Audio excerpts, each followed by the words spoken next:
The new whiteboard. Brand new this morning. That's amazing. Yeah, I'm not going to write on it because I don't want to ruin it. But, no, literally brand new. They came in before first period. Worked hard. They did a great job. Aren't you impressed? So, they have a limited number of very good whiteboards. So I got a very good one. And to quote the guys who are putting it in, a medium one. But you know, what the heck, right? What's going to be the first thing you write on a very good one? I already wrote. I did write something first period. Want me to do it again? Yes. You ready? Coming on Friday. That's too basic.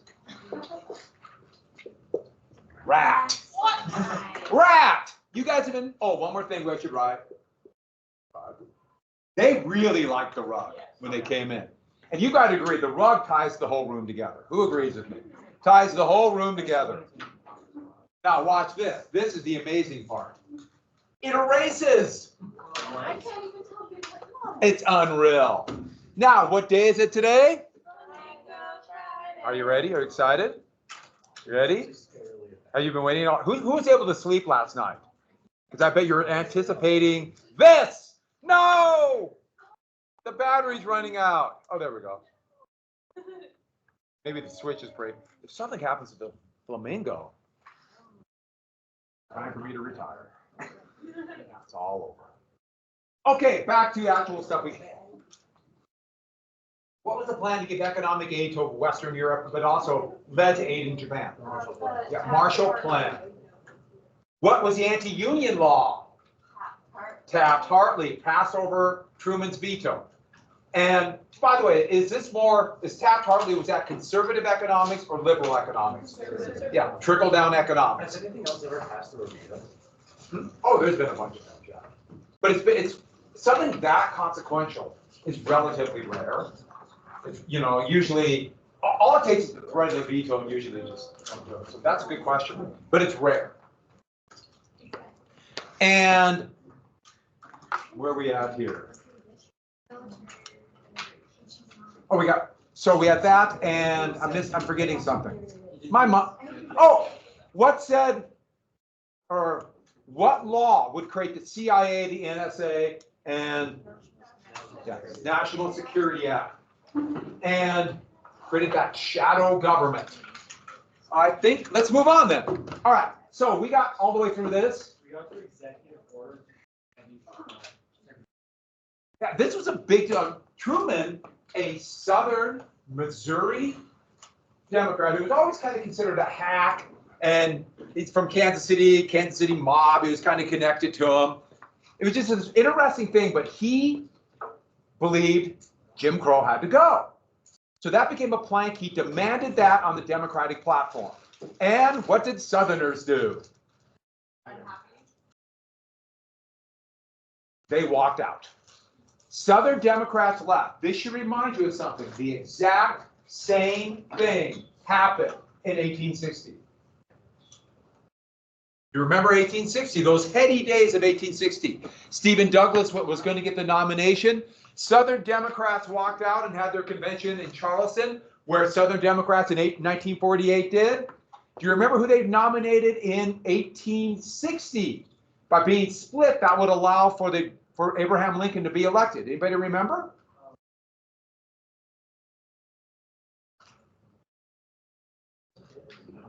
John C. Breckinridge. And Breckinridge, Allen was dead.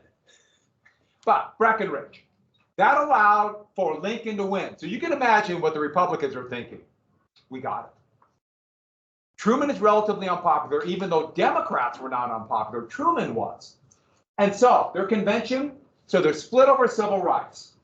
And their slogan would be states' rights. But everybody knew, just like states' rights meant pro-slavery in the 1850s, states' rights for most of the rest of the 20th century will mean pro-segregation, anti-civil rights.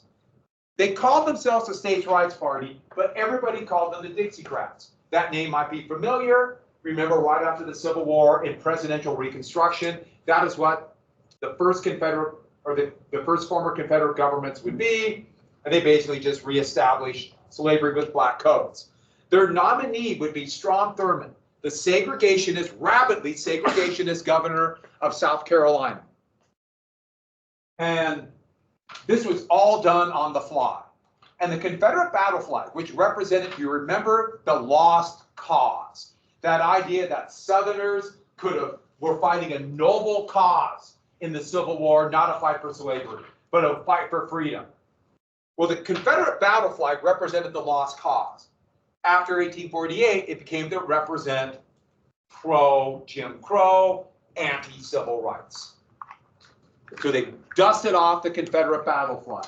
One picture I forgot to show you this.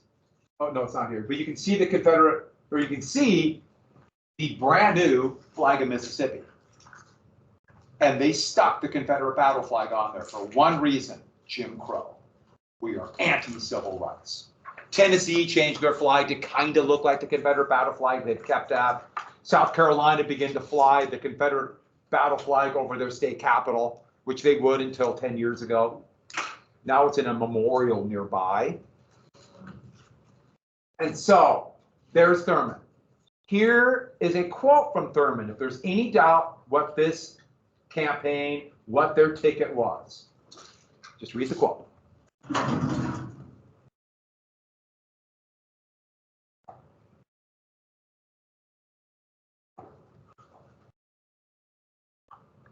That's what he said when he accepted the nomination. So there's no doubt. Now, I have to be clear about one thing quickly. Negro was used all the time for saying people who have African ancestry. You say it all the time at this time, the Negro race, which sounds awkward. It sounds very awkward. And African Americans actually fought very hard in the 1960s to say, no, we're black. We're black, and that's okay. That's good. It was a big deal.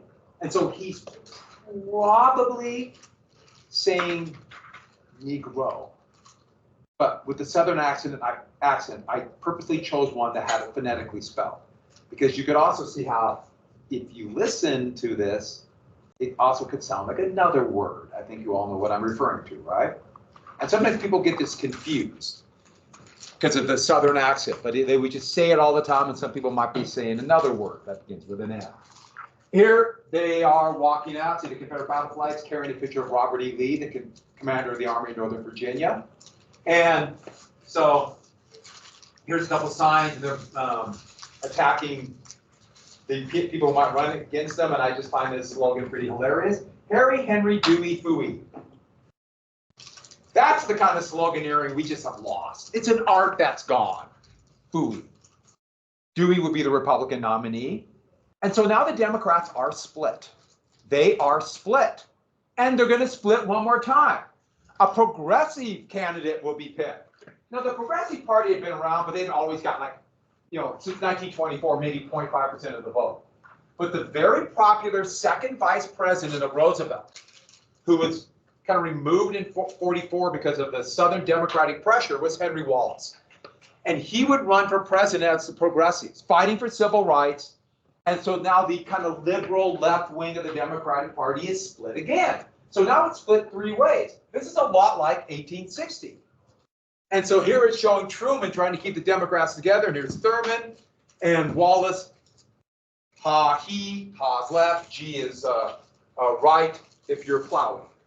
A lot of you plow, right? And so you knew that when when you're behind the mule, G, and the mule will go right. Yeah, that's what I had to grow up with. I've never plowed. I'm going to be honest with you. My guess is it's probably not very fun. Okay, so the Republicans are in great shape. They nominated Thomas Dewey, who lost to Roosevelt in 44. He was the liberal former district attorney of New York, Manhattan,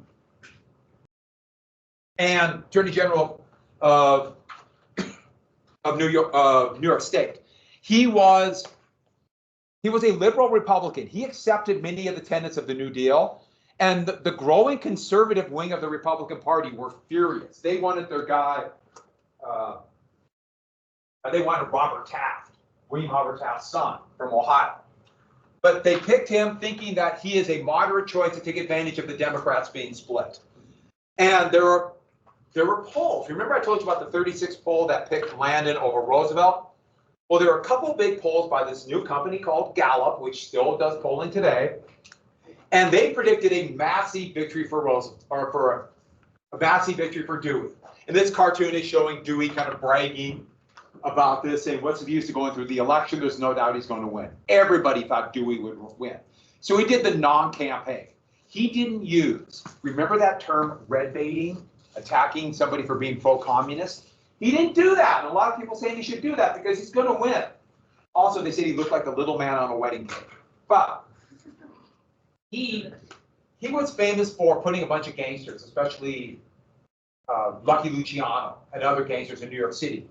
He put them away. And so that's where he got his fame. The assumption was he just shows up, he'll win. Nobody thought Truman would win. Nobody, except one person. Who? Truman understood how popular the New Deal was. And sure, people were tired of Democratic leadership and inflation in 1946, but they liked Social Security. And they didn't trust Republican policies because they still remembered the 1920s, and they still remembered the Great Depression. He understood that just innately. So he ran the last of the campaigns from 1896 to 1948, when presidents began to campaign for themselves, last of this kind of old style, early 20th century campaign.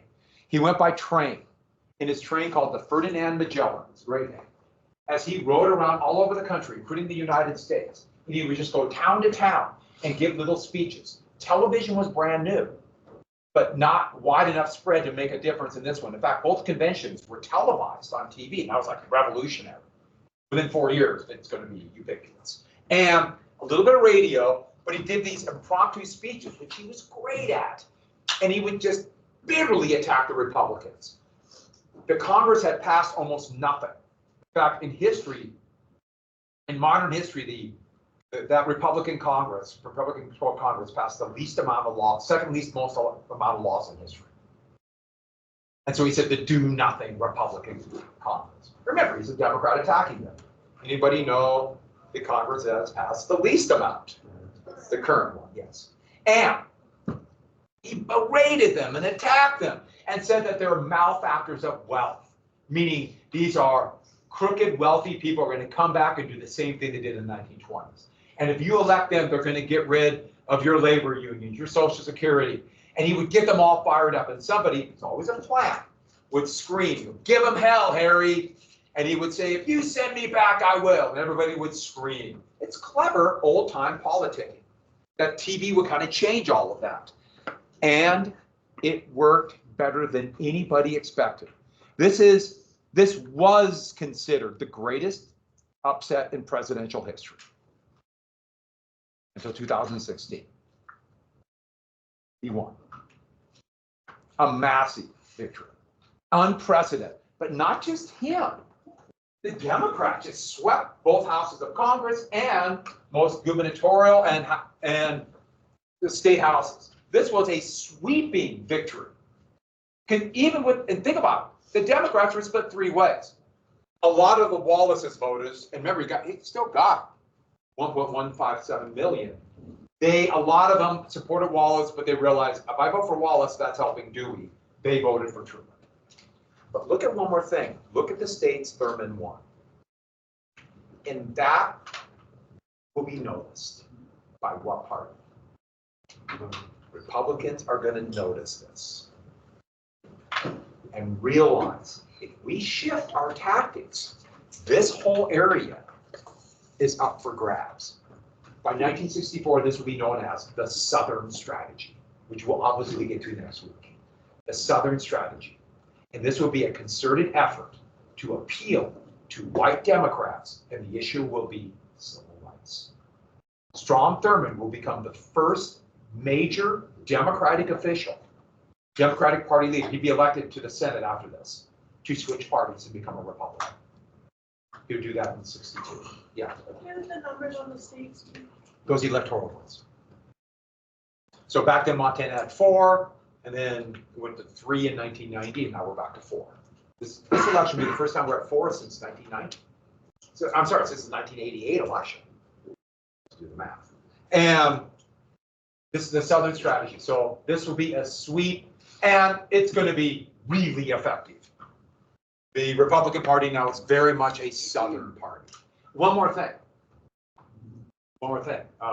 Thurman would be in the Senate until he was 101. Yeah, that's going to be his. Hey, once you're in the Senate, they like never leave. Incumbents just get elected over and over again. You might have noticed that. They're never gone. Doesn't mean they're good or bad, but wow. And this rabid segregationist would stay that way for his entire life. Yes, of course, he would have a child out of wedlock with his maid, who was, of course, an African American. But, you know, I find that fascinating. No, I'm not a fan of Stromberg. But yes, he did. So, this is going to be one of the most famous pictures afterwards. The Chicago Tribune was a very Republican newspaper, and they wanted to get it out, their headline, before anybody else. So they printed over 1 million copies of that. And of course, it got to Truman the next day. He's just like, yeah. But now the Republican, the GOP, they are mad. And now the gloves are off. And they're going to attack Democrats, and they don't care. Dewey wouldn't do red baiting, they will. And they'll immediately begin to attack and attack and attack. So Truman's fair deal is already under assault. It's already, and Republicans are going to attack it every way they could by saying Truman is really pro-Soviet. Maybe not a full-fledged communist, but he's a what then? If he's not a full red, a pinko. But then 2 things will happen in 1949 that will so radically change the entire view of the world. We call them the 2 shocks of 49. And because of this and the red baiting, Southern Democrats and the Republican Party would stifle the fair deal. None of those 3 main ideas would happen. This is the fair grows. That's from 49. None of those would happen. So Southern Democrats and conservative Republicans. Partially out of ideological reasons, because trickle-down economics is against all 3 of those, but also the ideology of racism, without a doubt. And the biggest way Southern Democrats were opposed to, for example, health insurance. That implied you have hospitals with white and black patients together. You'll have schools, education, with white and black students together. You'll get rid of Jim Crow, and that's why it didn't pass. So even though the Democrats had huge majorities, Southern Democrats were opposed. And that's why that didn't happen. And all 3 of those areas are still problems to this day. Certainly not saying that Roosevelt and Truman's ideas would have been better. You can decide that on your own. But clearly, they have not been dealt with. So what were the 2 big shocks that they would be used to bash Truman with? Number 1, Joe 1. Joe 1 was the code name that the United States gave to this, the first Soviet bomb. And there's the explosion. We figured the Soviets, we in the United States. The United States figured the Soviets were 6, 7 years from exploding a bomb, and they did it in 49. And overnight, it changed everybody. It just radically changed people in the United States. Everyone knew the Soviet Union had this really powerful army. And their reputation now is growing greater than the actual reality. But this huge, great Soviet army, but the US had the Air Force and the bomb. So we always had that. But now they have the army and the bomb. And visions of Soviet bombers flying over the Arctic, laying waste to American cities, became everybody's nightmare. Overnight, they started planning civil defense in case of nuclear bomb. Most famously, duck and cover. We had a little film, they would show us kids, and we'd all learn how to duck and cover. Yes, I did duck and cover 1st through 3rd grade. So the idea if there's nuclear war, like all of a sudden, boom, they're bombing. We'd all hide under our desk and be perfectly fine. And you guys would be, because see, it's got these little stabilizers right here. So it'd be fine in case of a 10 megaton nuclear explosion nearby. Yeah, it was delusional, the idea that you could somehow win an atomic war that way, survive an atomic bomb. Yeah, so duck and cover. Here, this would be early 1960s, but this would be given your survival and nuclear attack. I remember we had a pamphlet. I remember this pamphlet, and the fear of nuclear war, it was overwhelming. And I know what you're saying. Miles City would be a major target, and you're right.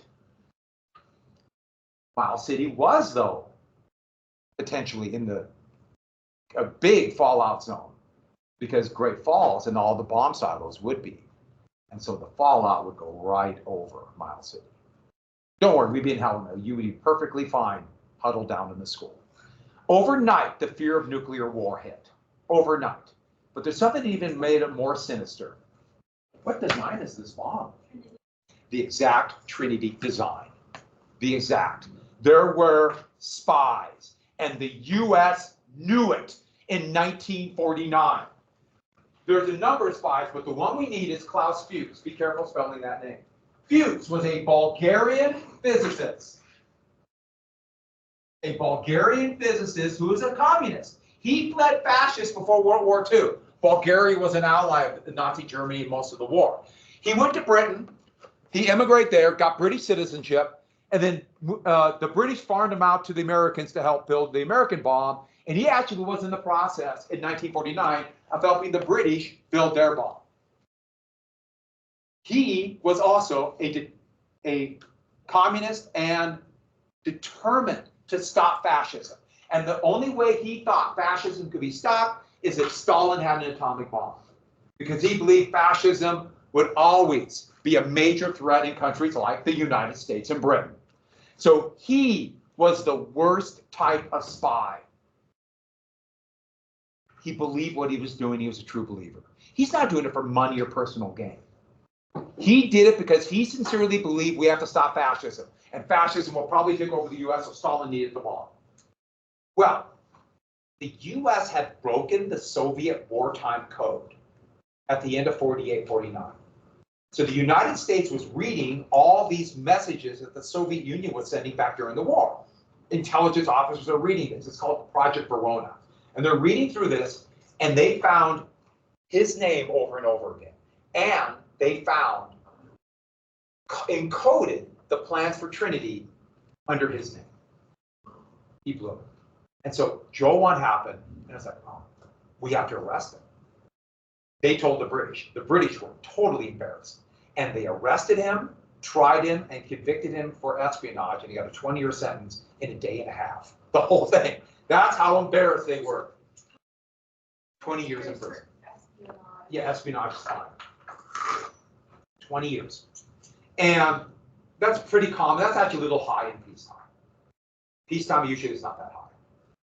And so he admitted it. We didn't have to tell the Soviets we broke their code. We wouldn't know this until the 1970s. But if there's one spy, what does that imply? There's lots more. And there were more Soviet spies. Julius Rosenberg was a spy working on the Manhattan Project, and he too was discovered in Verona and arrested. He and his wife would both be arrested for espionage. Now, she clearly knew what was going on, but was not committing espionage. But both of them would be convicted for espionage. And to give you an idea of this, the frenzy of the time, the fear of Soviet attack, both would be sent to the electric chair and executed. The only time in American history that the death penalty went for espionage, and both of them, and they had no evidence that she was involved with espionage. She knew, and that is a crime, but she wasn't actually committing it. He was committing espionage, but they were desperate for, basically, heads on a pike. They wanted somebody to blame. That should give you an idea how just frantic people got. So if there's one spy, there could be many. And let's go back one. Doesn't Fuchs look like it could be anybody, right? Rosenberg could be anybody. Anybody could be a spy. There must be an enemy within. Remember that tenet of total war. And since the Truman Doctrine and the National Security Act, we're already kind of entering this fear of communists everywhere. An enemy within. What a time. This is actually during near the end, 1953, the end of the Korean War. People just freaked out. And then, just 2.5 months after that, the largest country in the world by population at that time. Not anymore. What's the largest country in the world? Yeah. India. But China, the communists won their civil war. Red China overnight. Just 2.5 months later.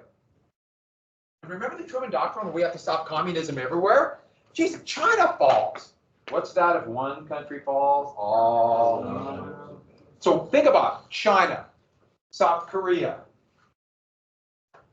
Japan, Australia. What's next? Wyoming, right? Right to Wyoming.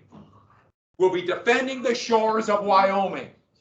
So, there have been a civil war basically since about 1913 in China. This Chinese Civil War. The two sides by World War II were this group of warlords and just a weird combination of people called Nationalist China. Their leader was Chiang Kai-shek. There's a cover of them in time. Oh, this is somebody. Does anybody else have this? Everyone turn this in. Anyone? If you do, please just give them that. If you do, just so I can save them, use them again. I hope you used them, but if you did, just a little additional information to help you out. You get it now or get it when you leave class. Sound good? Just so I can have them. All right, the leader of the Chinese communists was a tough guerrilla fighter by the name of Mao Zedong. And there's Mao giving a speech. And Mao, he's one of those, he believed, even though China was unindustrialized, they could kind of like create a communist state. I'll come around and get him as we go through this. Well, Chiang Kai-shek was infamous by 1944-45 for being corrupt. He didn't really fight the Japanese, while the Chinese communists really fought the Japanese. And Truman actually cut off some of the aid because they were really worried, for good reason, that this aid was just going to Chiang Kai-shek's pocket. Yes, he would become very rich. And then in 49, ironically, no, just pure coincidence, at the same time Joe 1 happened, the Communist Chinese did an offensive in northern China. They didn't expect it to do a lot. They were hoping for victories in one province, and they won in 2 months. The nationalist Chinese forces, which outnumbered the Chinese communists 10-1, their army just collapsed. The morale was horrible. Their officers were seen as corrupt, and the nationalist Chinese fled to the newly liberated former Japanese colony of Formosa, which today we call what? Taiwan. And that became Good China. Good China, Taiwan. They weren't communists. Now, I should add, Chiang Kai-shek would be dictator there, a pretty brutal one until 1974. Yes, Taiwan has a democratic republic now, even though technically it's not a country. And then we have, of course, bad China, red China, the People's Republic of China. And so there's going to be two Chinas. Today we have two Chinas. And this would be a split over this. In fact, the United States refused to allow the largest country in the world into the United Nations. So the People's Republic of China was not recognized as a country. The U.S. did not have an embassy there. Most places around the world did not recognize the People's Republic of China. So Taiwan had a seat on the Security Council until 1979, when it reversed and the United States switched. And now we recognize the People's Republic of China as a nation. They are in the UN, they have the veto, and Taiwan is not considered officially a country by the United States. We don't have an embassy there. They don't have a seat on the Security Council, or I'm sorry, in the United Nations, let alone the Security Council. And if anybody says Taiwan is a country, the People's Republic of China freaks out. And yes, there have been hints and whispering of China trying to invade and take Taiwan. It's not, they say it's not. You're not supposed to say that. They say it is. but so they're like a rebellious force. They consider like under the rebellion. Yeah, I don't think they could do it crossing the strait. The Chinese military, they would lose so many ships. But the Chinese army hadn't fought really since 1979, and they didn't do well. But China's huge. So that's the situation going in the 1950s. Remember Truman said we have to do everything we can to stop the communists in Greece, or the world's in danger? And now Truman allowed China to fall? Now that's a plot like Truman could like do something. What are we going to invade China? Well, that became the cry. Who lost China? And who won in China? According to the Truman Doctrine, who's actually leading the Chinese communists? Stalin. And there they are. They didn't like each other. They were bitter rivals. But we didn't know that. We just assumed it's a big victory for Stalin. And the two worlds, remember the bipolar world? Blue, red, this is from Time. Here they are taking over China, implying this is a massive victory for the Kremlin. Actually, Russia didn't do much to help Mao Zedong at all. But according to Truman Doctrine, they're all one and the same. And who lost China? Well, what party is going to take advantage of this? The Republicans. Truman lost China. And now the Truman and the Democrats are going to be blamed. And now even more, domestic politics. Now the Democrats have got to prove they're tough. Everyone's got to prove they're tough. It went insane. Everybody's trying to prove how they are more anti-communist than everybody else. Here's another one of the, now look at the red blob growing. And these Mercator projections make it seem even bigger. And like Africa's blue because they're all colonies. And here's Mao Zedong. And Mao Zedong said after he won, the revolution will spread like 1,000 locusts. So see the red grasshoppers, locusts.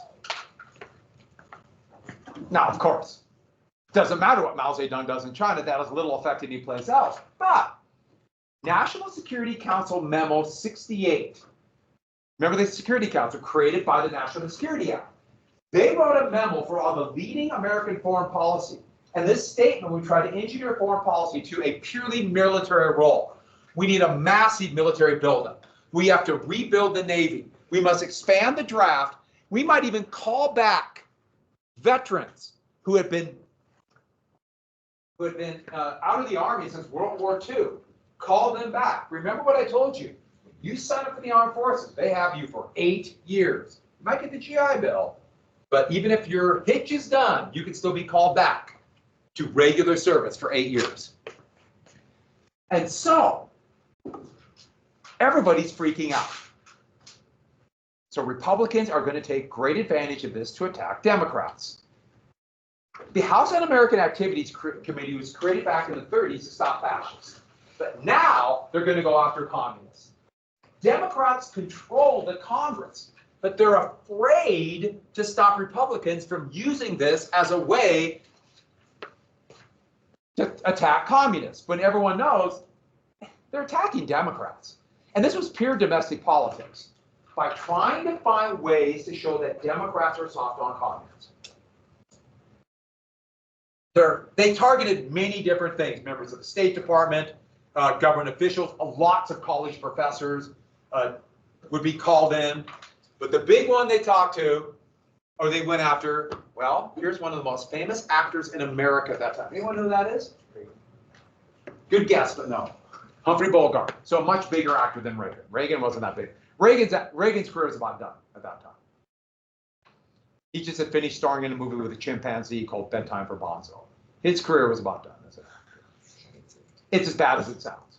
But they went after Hollywood with the idea that the media is full of Reds. Here's a poster from '52, and it's talking about don't patronize Reds. You can drive the Reds out of television, radio, and Hollywood.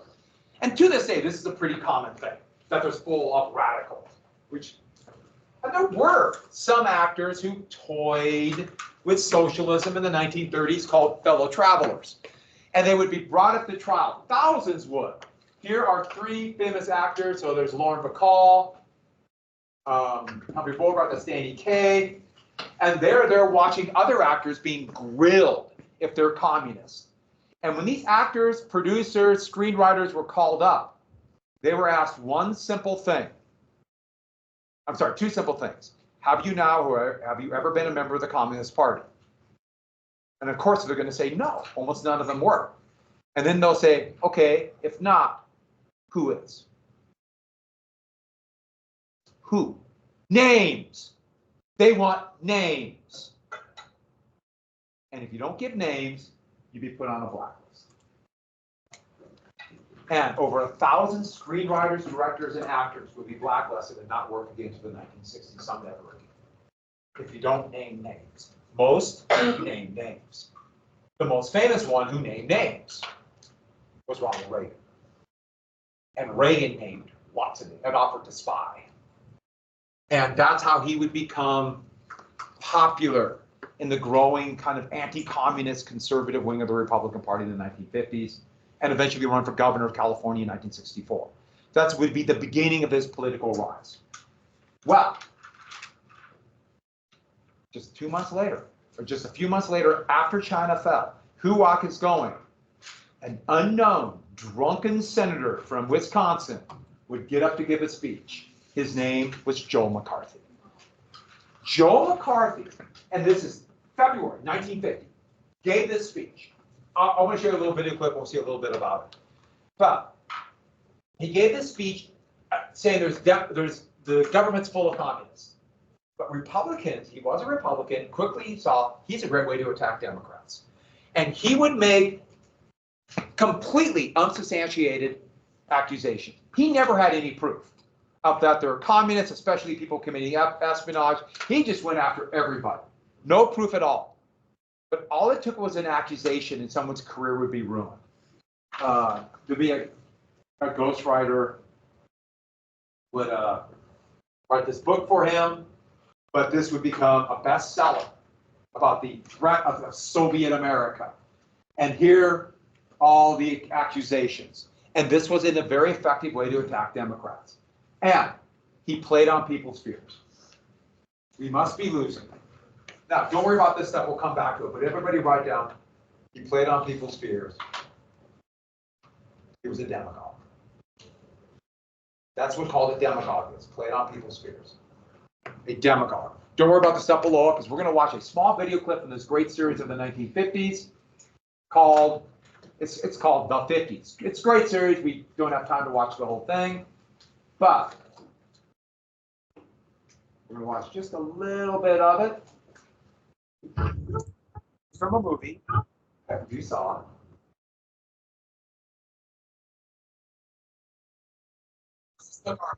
It's from the park.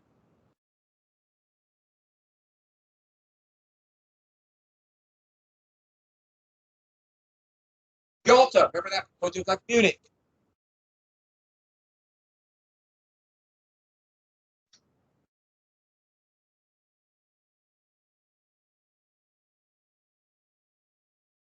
He was a Marine.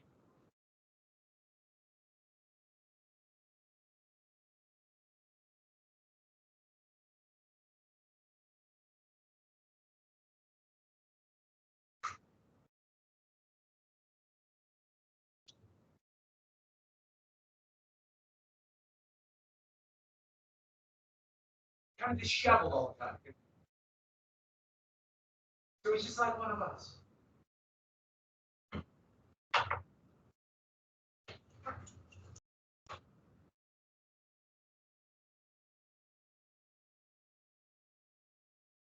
Jack Anderson.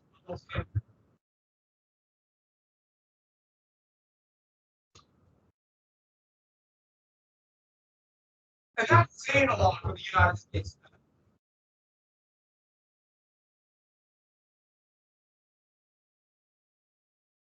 So, February 1950, Wheeling, West Virginia. Everyone got that?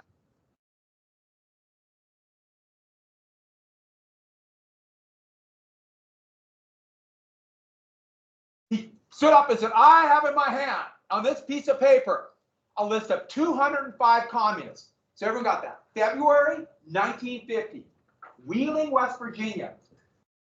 Wheeling, West Virginia, a senator from Wisconsin. And this is less than two and a half months after Mao Zedong took power in China. People are freaking out. There must be spies everywhere. He held up a piece of paper. On this piece of paper, we now know for a fact that that piece of paper was actually a betting form from his bookie for horse racing, for illegal gambling.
Five.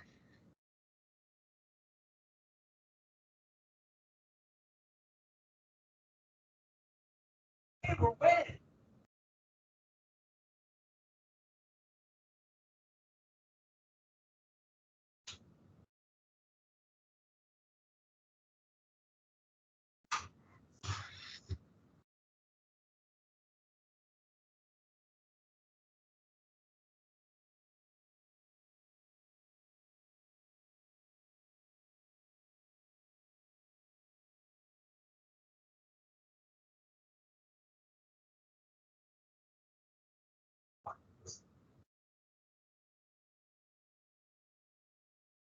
Yeah, it wasn't an important list.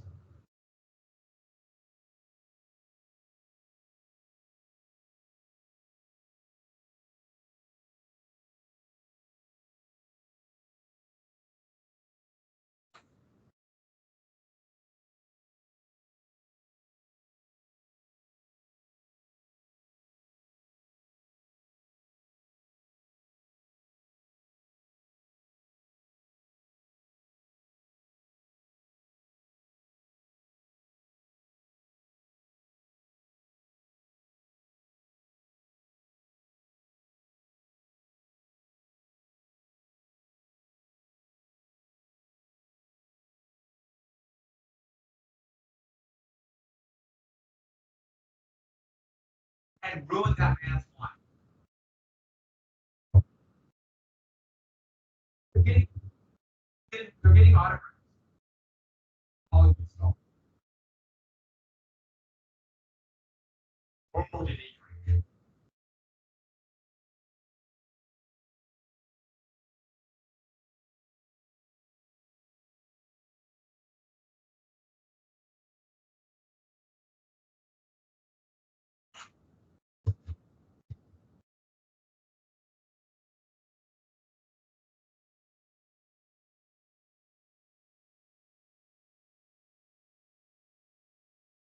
This is important.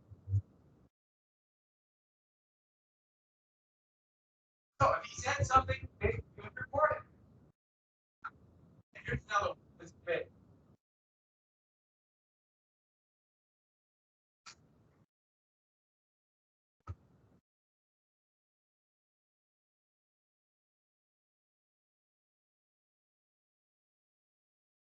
Page 1. So, did you catch that? If somebody prominent like McCarthy makes a statement, it will be reported, and now its tentacles are out there. And everything he said basically was a lie. But when they would disprove it, that would be in the back of the newspaper. People wouldn't read it. They wouldn't hear that. They just heard the charges, and that was all it took. And all it took, and everyone have to get this, all it took is one accusation, and your life was ruined. I mean, ruined. Might be fired from your job, can't get a promotion. Divorced. I mean, it was that bad.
Okay, so I'm gonna stop right there. John Service was one of the best respected experts on China in the State Department. McCarthy would accuse him of communist and ruin his life. And so, let me do something real fast here. I gotta do something. Come on, you can do this.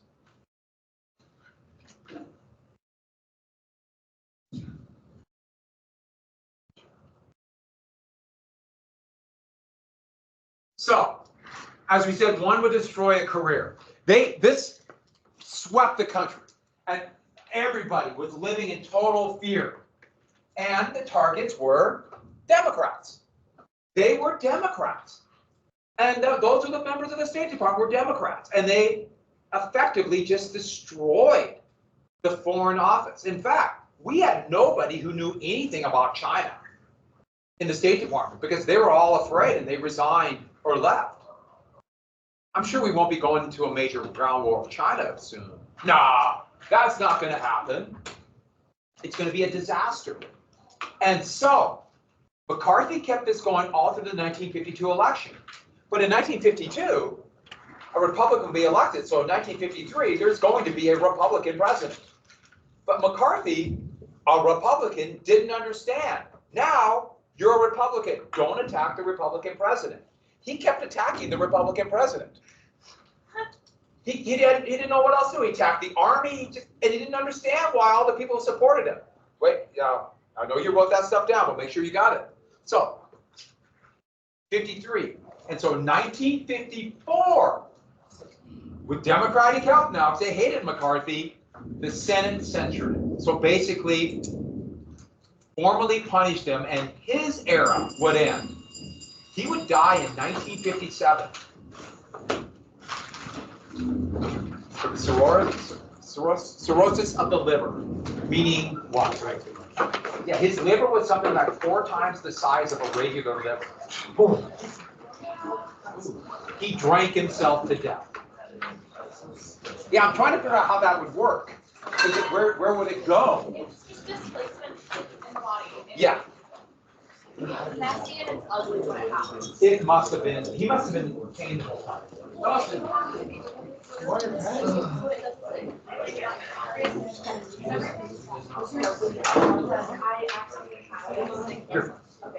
And then if I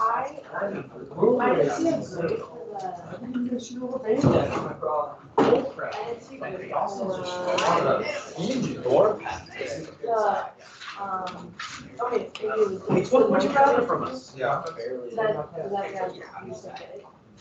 I must not have got your pen.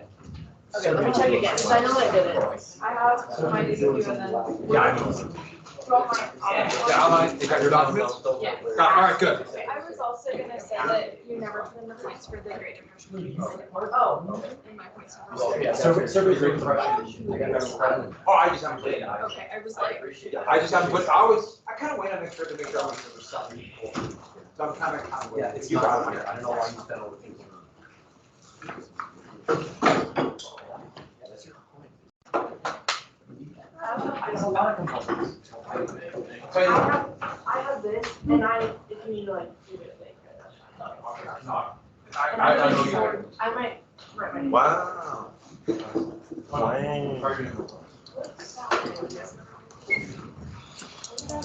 I know, Oh, I know. Sorry.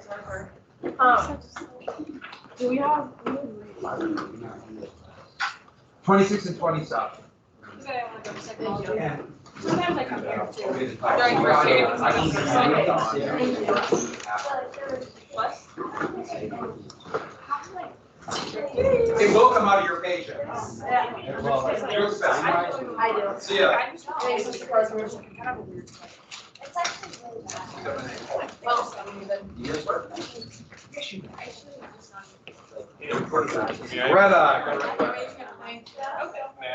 Ready? Okay. Just give it back when you're done, sound good? It's my pass pen. I'm getting the last of the makeups of the DBQs done, so I'll have them on Monday then. Oh, yeah, have you created, I got most of it in this class and people have done well. I think you did well. same grade? Or not? I have half of them still at home. I was watching basketball games last night, kind of grading while I was watching. I'm kind of grading through watch games, and I left a bunch at home. So, I don't know what I'm. What are the chances you conveniently left mine not at home and I can see it if? I watch basketball. What's that? What are the chances you conveniently didn't leave mine at home and I can see this, just the number? No. I'm 99% sure you did very well. Okay, so what am I doing? Oh, we can turn the camera off. Oh, I have such good news for all of you.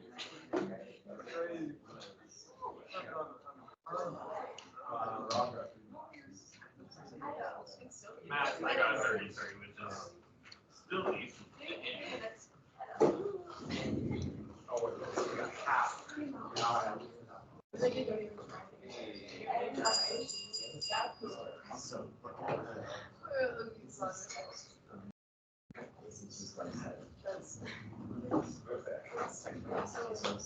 It was AI generated.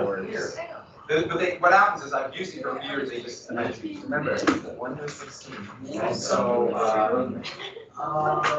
Monday. Don't worry yourself about it. I was told that the writing was out of 12. It is. Oh, Yeah. I got it. practice test. Like, my goal was 27, which isn't bad, but I heard 30. Everyone's but Kathleen 37. You want to do practice tests, trust me. And if you don't want to do them, you want to do them. Okay, everyone go take your notes out. Let's go and get started where we're at. You should be chipping away at the review packet. Chip, chip, chip. Chip and Dale.